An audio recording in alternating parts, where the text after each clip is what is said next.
The first day I told the guy who was doing my training, like, yo, I just want you to know, like, this is very temporary. Like, this music thing about to, like, kick off for me. I'm hoping that person went, good for you. Let's try it out. Is that what happened? I'm glad you asked about him because he told me, he's like, yeah, me too, man. I'm actually training to be a UFC fighter. Boom. So, yeah. So he had his dream too. Don't we all? Yeah, we all do. Bro. Teezo Touchdown at last, man. Yes. I've been looking forward to meeting you, man. Properly. Thank you. Pleasure's mine. Pleasure is all ours. Thank you for coming in here this morning. Thank you for hanging out. We're standing, we're alert, we're focused, bro. How's your morning been, man? What's going on? So the reason I'm standing, because I was like, there's no way I'm gonna look cooler than Party Next Door sitting down. So I just wanna, I can't top that. So I'm gonna just stand up. And the morning is going very movie-esque so far. On the Uber here, I took 2 Ubers here. The first Uber I had to hop out of because they didn't want to turn the music up, and I just wanted to, So I hopped out of that Uber, hopped in another Uber. It's funny because I brought up the music because it ended up coming up on the next Uber. The next Uber, when I first hop in, I'm like, yo, good morning. I'm like, yo, may I see the auxiliary cord? Yeah. I put on the music and I play social cues. Matter of fact, I play our interview first because I wanted to psych myself out. Love it. And it starts with social cues, and the Uber driver stops and says, yo, I'm glad you didn't play rap. And that kind of taking me aback, and that really hurt me because I'm an MC at heart first. Yeah, of course. And it's music, by the way. It's music. So I thought about that. Then I was like, I wonder, because speaking in the Social Cues interview, we talked about how nostalgic the rock thing was, and how I told Benny X I wanted something indie. I kind of looked at that and I wondered if that was like the same thing going on like the 80s and the 90s when if they had Uber, would they get in and say, yo, no rock music? Yeah. I feel like that's like the new... I'm glad you didn't ask for Nirvana. Yeah, exactly. None of that rock punk stuff. So I kind of looked at it like that. I told him that really hurt me. I'm glad you were honest about it. Yeah. And also, you know what's interesting, and it never ceases to amaze me, but I feel compelled to share it once more, is that we have to acknowledge that there's quite a sizable amount of people that just don't prioritize music. And if you don't prioritize something in your life that becomes increasingly prioritized, then the further and further away you get from actually understanding what it is and why it gets made. So I think that ignorance and that inability to understand the beauty of something really just comes from a lack of interest, and then it manifests itself into almost a resentment. And it's kind of a sad realization. Yeah, I'm sure he didn't mean anything by it, but like that really, he just said it like, yo, no rap. But to me, that's like, I looked at it way deeper than just, the sonics. It is deep because you realize that there are limitations for some people to art. And the first time I realized that, which was when I was a younger person, it was like one of the most sobering moments of my life. Like, wait, there are people who aren't open-minded about the expression of art. I was like, man, that's a strange world. Yeah.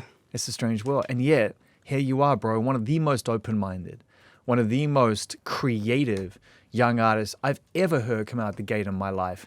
And, I know you're a humble guy, but you're also deeply connected to your craft. So I feel good about this. I want to applaud you, man. Yes. Clap it up. I want to applaud you for just coming out and showing zero restraint and zero boundaries on what was moving you. And my first question for you, because I don't want us to forget this moment, is when did you realize that your desire to express yourself was more powerful than the anxiety of youth and the fear of expressing yourself that all youths feel, I think? I think that came in 2016. So I don't hate to start on a heavy note, but I lost my girlfriend to gun violence, and I took that moment. So sorry, man. Yeah, me too. I took that moment to. I could say I can either take this moment and go crazy and just let it spiral out of control, or I can use this numbness to kind of just fuel what I have to just use that numbness to throw on these crazy outfits, to just try different stuffs. And I was so numb that the outside chatter didn't really mean anything. It didn't hold any weight. And also, I would imagine that the infrastructure of the world as you're expected to fit into fell away and didn't make sense after that. I kind of welcomed that. I kind of literally used to use my friends as test studies, wearing these crazy outfits, just to see. I was like, if I can take what they're going to say here, I should be able to take what the world has to say. So I've been practicing this since 2016. Yeah. But the opposite end of that spectrum was realizing, even now, I think artists, we say yo, I'm grinding or I'm charging it to the game. I don't regret it, but I'm just conscious of it now that putting that that weight into grief or using grief as like this push for me. After a while, my dad told me here I go mention my dad in every interview. Yeah. He told me that during that time of grief, like I couldn't take myself out of that moment, and he was like, it's not gonna get easier. You're just gonna, with time, you're just gonna learn to like live with it. And now I see that towards the end of it, like the grief, it wasn't enough to keep me pushing now, because like you said, time made it better. So now it's finding different things to, keep that push going. It makes total sense. Yeah. I think when we lean into our identity in order to try to process trauma or things that we don't have the tools or the ability to truly understand, to your point, what we're doing is we're creating this environment that allows us to move forward. And it comes with us, but you hope that later on, when it eventually rises to the surface, you're more capable of being able to see it for what it is and understand it better. Absolutely. I'm very, very present, more present than I've ever been, just so I can make sure that I'm doing that whatever's pushing me now is a more healthy thing. I don't want to look for the next traumatic thing. That's like, right. Here's my next push. Because that fuel will come back and burn you. Yeah. Eventually. And you will see that, like I always say, like the time that I could have spent with friends and family, like you would get here and like, I really should have just spent that time. And I would have cherished those moments more. So I'm just finding healthier things to just push me, keep me going now, and motivate me. But you talk about that on familiarity. So good. Fun day for you recording that? Let's see, familiarity. So I recorded that maybe like a few days right before going on the Call Me If You Get Lost tour. Yeah. So with Rufio, Baluki, Tiz, first time meeting, and yeah. So I remember it was a cool day, just being excited about tour coming up. Yeah. And just writing that, I guess that story. Game-changing moment to be able to go out on the road and just, people talk about, like, I think you dream of going out and supporting your favorite artist, right? It's a big major step in your own direction. And yeah, you get to sort of go out and perform in front of a crowd, and there's going to be, just speaking honestly, there'll be some people who get it, some people who don't, respect the process and understand everyone's driving and bought their ticket for their headliner, right? But some fans will be there. But more than anything, I think you get to see with your own eyes how the greats do it. If you're lucky, you get to support a Tyler who has an incredible team around him, Chris and Kelly and the whole crowd, and see how they operate. What did you learn from that experience, seeing a tour like that roll out on that scale? I'm glad you said that about like when people come in to see the opener. I'm glad that Tyler came into the dressing room right before we went on for the first show. He was like, people are gonna just be standing there, but don't take it in the wrong way. Like they're just processing you. Yeah. And I'm so glad that he told me that, because every show since then, I just keep that in mind. Like they're not moving, they're not moshing. It's not they're not trying to offend you. They're trying to understand. Absolutely. Does this resonate with me? So I say I'm glad that was my first tour that I went on. One, the repetition is always great. Like spot shows are cool, but to be able to do that show every night, and really get that down. And then also the professionalism, the front and the back of the house. I'm glad that was my first tour, so I can see how that.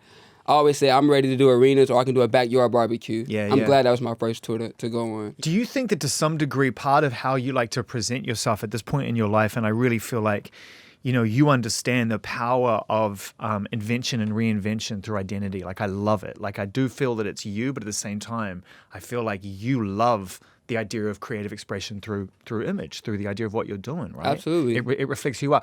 Is it an honest reflection of who you're becoming, or to some degree does it feel like another person, like another character, something you can step into? No, this is definitely what I'm becoming. I think what you're seeing is extreme trial and success, seeing what sticks, what doesn't. I asked because Social Cues to me was one of those songs that was very sneaky. It pulled you into a rhythm and a feel and a groove. And movement, and then if you stuck with it, you started really listening, and you realize that actually it's a genuine love letter to those who feel awkward and out of place, those that suffer from OCD, anxiety, depression, things like that. That it's okay to feel that way, but you dress it up in this beautiful way. And so I wonder whether or not like you still kind of feel that sometimes, even though you present yourself as like I'm going to be the center of the room, but deep down inside you're still suffering from those social cues. I think, like Eddie said, when I walked in, like, I shake everyone's hand. It's not like, the reason I do that is because I spent a lot of years just working retail, working regular jobs, being behind the camera. So, like, you know what I'm saying? What we shooting at, 24 frames right now? Of course, you know what I'm saying? Like, I've been on every side of this, so that helps me. It all helps the artist. Like, it helps. I look at this sometimes as customer service. My retail experience helps me do this. It helps my... Where did you work? Let's see. My first job was at a movie theater at Tinseltown, which is still there in Beaumont. Yeah. Then I did retail at the Houston Premium Outlets. Yeah. At first started at Guess, and then I went on to DKNY. Yeah. And then after that, I went to I served at Joe's Crab Shack for a little bit. Then I did Chewy's, and yeah, that was my last. Chewy's was like the last server job that I had, and then the last job I had was at the gas station out in Beaumont, which my first job before the Tinseltown was working for the same family at a gas station. Yeah, yeah. So my first job was also my last job. That's nice. It's a full circle moment. Yeah, really cool. When you look back on that time, because I worked in retail as well, I worked in record stores, secondhand record stores, and I washed dishes for like 5 years. They couldn't get me out of the washing dishes station. They were trying to get me to wait tables, and I tried working behind the bar. I was like, just give me my headphones and the dishwashing cloth, headphones, bro. I knew it. I'm just happy to listen to music, man. I Yeah. don't need to really engage with people. But I look back on some of those jobs, and I'm not trying to paint too rosy a picture of it, but I loved I loved that time in my life because I felt like it was maximum imagination time. I was just dreaming it all up. And I try to do that still, but as you move on in life, you absorb other things. Do you think back to that time fondly? Definitely. And I send that message out to anyone who's not romanticizing whatever they got going on right now. Because it's easier to be like, even these moments may seem like we're just going through the motions, but I'm telling you, you're going to look back at these and you're going to romanticize it. Yeah, yeah. Like, I feel like how we do Summer 16. Like, Yeah. you know, we lived it. I don't think... Summer 16. Yeah, everyone just decides to make Standing that. out 4 seasons looking like a damn football team. The last job... Because I knew the first day I told the guy who was doing my training, like, yo, I just want you to know, like, this is very temporary. Like, this music thing about to, like, kick off for me. So the last job was when I was really present, when I was, like, going to the back of the store. The back of the store in the parking lot, like, practice performances, like, listening to these audio books, really just studying. So I feel like that last job is when I knew, when I was really real-time romanticizing, that I knew this was temporary and where I was going to go. I'm just interested to know, when you said to the person who was training you, listen, this is temporary, I'm focusing on my music thing. I think as far as entertainment, television, film, what have you, people would roll their eyes and go, yeah, whatever, buddy. And then like half an hour later, you made it. You know, that's the way that the narrative works. But I'm hoping that person went, good for you. Let's try it out. Is that what happened? I'm glad you asked about him because he told me, he was like, yeah, me too, man. I'm actually training to be a UFC fighter. So, yeah. So he had his dream too. Don't we all? Yeah, we all do. So Prince. Yes. Let's just talk a bit about Prince. Do you have a particular favorite album or a moment? There's so much that you can dive into there. And I mean, there was a 10 to 15 year run where I would say there wasn't anyone who was doing what he was doing, and then nothing lasts forever. But I mean, he's up on hits right now. I mean, was there a moment that you are particularly, that you really think about, that you're obsessed with? So I've been reading the Dwayne Tudor book of the Purple Rain sessions, 83 and 84. Yep. And it starts in January when it's like this question of like, you know, it brings up like a few critic notes, and it's like, they just weren't sure if like this investment that Warner had made was going to pay off. Like, yeah, he was like this cult, he had this cult following, but he wasn't like superstar yet. Yeah. So I think that book has definitely made me see him more as like the human. But as far as like during this album, I was listening to a lot of debut albums, Destiny's Child, of course the For You record, and just hearing how his introduction to the world almost brought me to tears. Because like, yes, we know the whole career that he had, but hearing that first a cappella song number 1 on that debut album really almost brought me to to tears. Like, this is his first offering to the world. I know, man. And I when I think back to that moment and how strange people thought he was and how hard it was for people to get their head around him, and then you go back and listen to those moments, he knew, just like you do, he knew right at the start, like, it's not a given that what you're doing and how the world perceives it is going to be aligned. But if you keep going and you keep being invested in creating, then when they do catch up to you, all the work you've done before is like some Smithsonian library, man. People just go back and they're just like, oh my God. Yeah. So it still lives, it exists, it travels no matter what, it never stops. I always say discovery never gets old. Like, I'm just finding new artists, they're new to me, who's been out since like the 90s and the 80s. Yeah. And I was just talking to someone yesterday a few days ago about, we're talking about debut albums. Yeah. And for this, I was like, if I have a Get Rich or Die Trying moment, great. But it could also be that Prince For You, like the first album drops. Yeah. Controversy drops. Yeah. 1999 drops. Yeah. And then Purple Rain happens. Exactly. So doing my research for this debut album, I would listen to people's debut, how they came in the game, and then when did people catch on to him. There's a once-in-a-lifetime opportunity right here to have Teezo in the studio for the first time. First on air. First time on too. air, yeah, man, this is beautiful for me. I mean, we've been looking forward to this moment. I never forget the time Jeremy got asked you if I could FaceTime video you so I could tell you I was a fan in person. Yeah. Which I like to do sometimes rather than just do it on the air. I like to be like, man, I'm so blown away by what you're doing, you know. And I FaceTime videoed you, and it was about 9:05 in the morning, and you looked like you were just so ready. You were so ready, and I was like, man, there's no off for this guy. Like, it's not, like, to your point before, there's no A or B scenario. Like, you're in it. Yeah, you spoke on that earlier. I don't think I dove into it. Like, people Please. ask if this is a character or whatever, but I think the character I play is when I go back to my hometown and I strip all of this down and just blend into the city. You feel compelled to do that, or you want to do that? I want to do it. Why? It's like acting. Kind of just, at first, I feel like when you're an artist, the first people you look at too, and you kind of be jaded, like, why isn't my hometown supporting me? Yeah. And I'm from a small town. I can't speak for LA or New York or nothing like that, but I feel like you're a small town artist. You want to keep that place as your place to just go and like no one bothers you and you just keep your peace. So instead of going down there masquerading at Teezo Touchdown, I just strip all of this down and just go to HEB and just... Very smart. Yeah, please just leave me be. The collaborators vocally on this album, there's not that many. You've been very generous with others, but on your album, you've been very selective and deliberate. You explained how Fouché came to exist on the album through the process, but what about Janelle? So I have this fear, if you wonder why it's so light on the collaborative side, I have this fear of asking for things. Like, it's so bad. Like, if I go to your house, I won't ask where the restroom is. It's like that. It's not just a music thing. Yeah. It's just a fear of asking for things. And that's why when like these collaborators reach out to me, I'm there to serve. Like, I'm like, yo, whatever you need, I got you, because I look at that as the most like bravest thing you can do, because I know my fear of asking for things. So when these people ask me to do things, I'm always there, like immediately like, yo, what can I do to help? But the Fouché thing happened. We met, I believe, in 2021, where she always make sure I say that she was the first one to put me in first class. She brought me down to LA to be in her video for Single AF. Yeah. And yeah, it was just to be a cameo, and I love a good cameo. So just to be a cameo in a video, and ever since then, we got signed around the same time, so like we would just pull up on each other and just talk about like how we process and what's going on in our life. So she's a true, like, dear friend to me. And what about Janelle? Janelle Monáe, the first person I played the album for, and that was just, I wanted to play the album for her, and then I also wanted her to do the voicing on You Thought. Yeah. So, but you were afraid to ask. I mean, how did you cross that?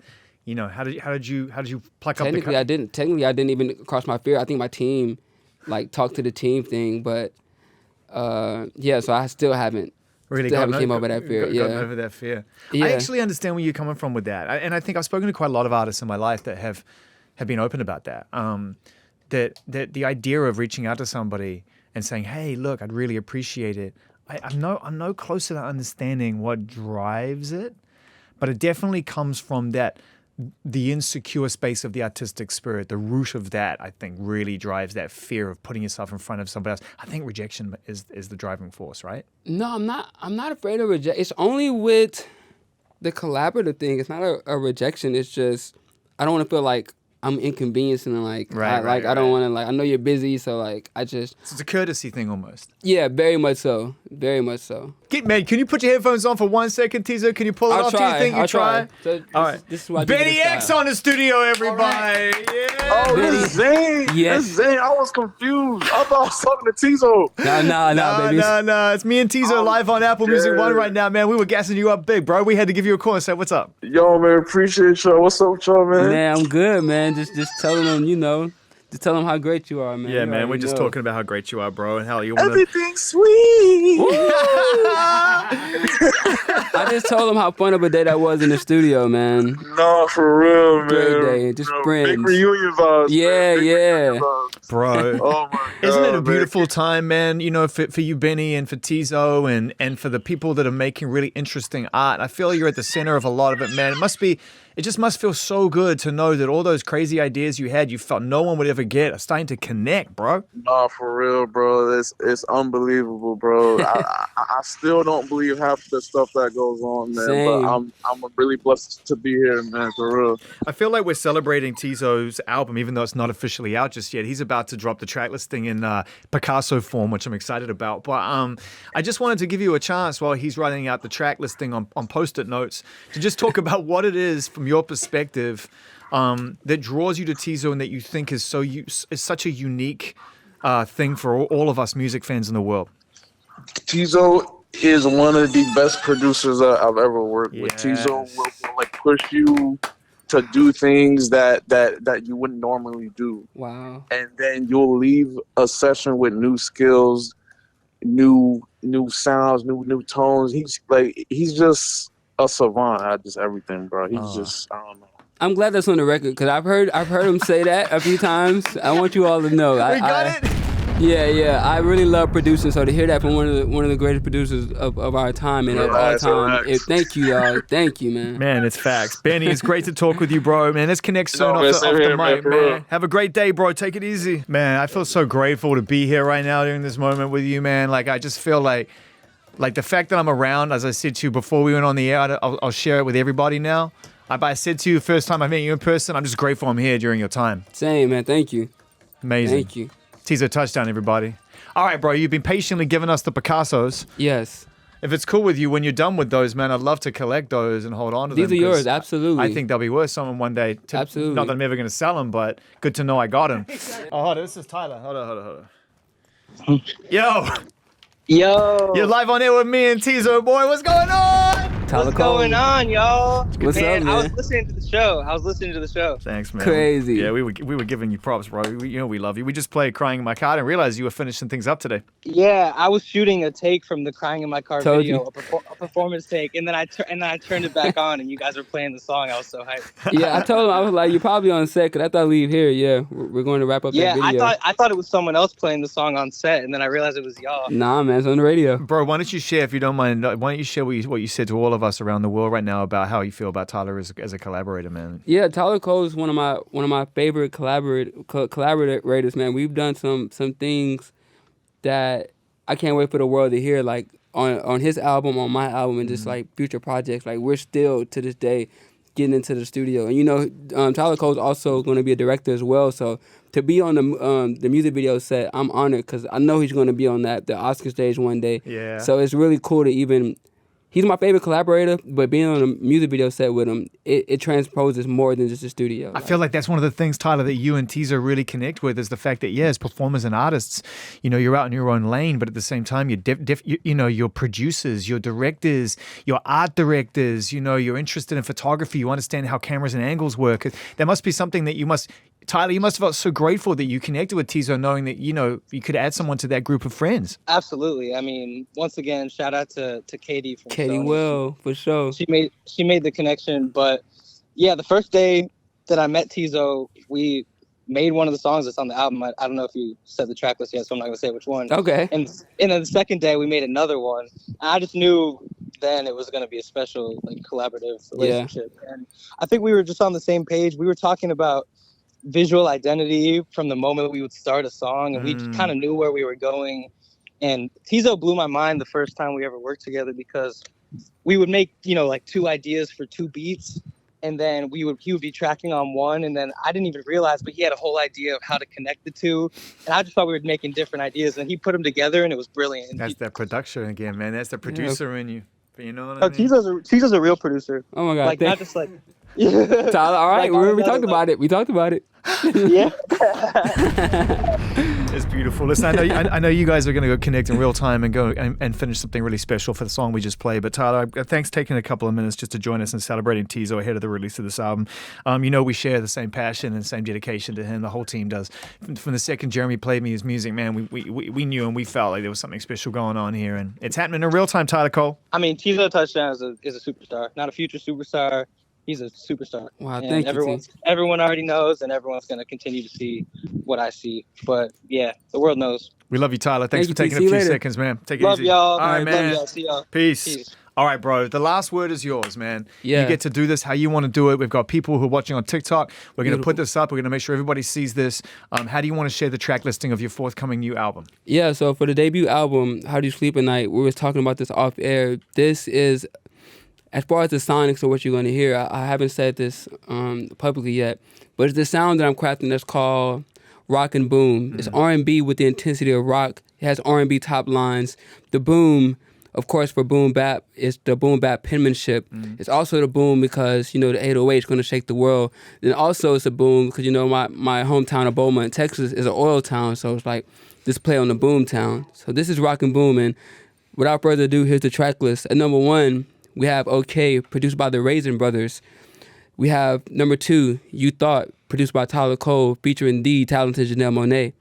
Number 3, we have produced by Chris Reddick. Number 4, we have Sweet, co-starring Boucher, produced by Benny X. Number 5, we go back to the Raisin Brothers. We have Impossible. Number 6, we're back at the Raisin Brothers with Neighborhood.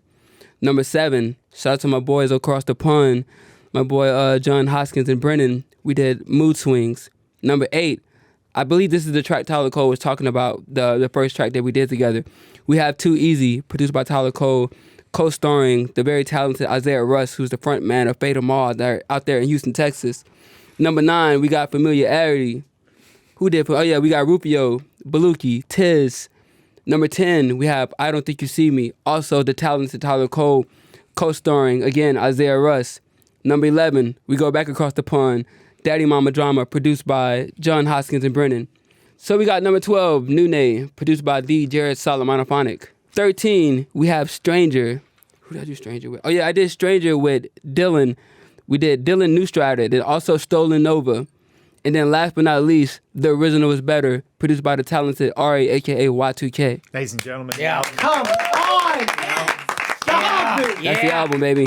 Teezo, it is not lost on us the importance of releasing a debut album when you've been visualizing it and driving yourself crazy to achieve it for a long period of time. It is the beginning of a 0.0. You will have many 0.0s in your life, man, and we're so grateful we're around to see them and hear them and feel them and be a part of them and hopefully even help you tell your story when you want to. But right now, today, bro, I'll never forget this experience. Teezo Touchdown. Thank you. Wow. Cut, edit, move, there it is, done. yep. So, Movie Teezo, magic. Movie magic, bro. Have a great day out there with Thank Tyler, you. man. Good luck for the release of the album. Thank you for taking some time in advance and sharing so much with us. And the door is always open. You already know that, Absolutely. bro. Thank y'all.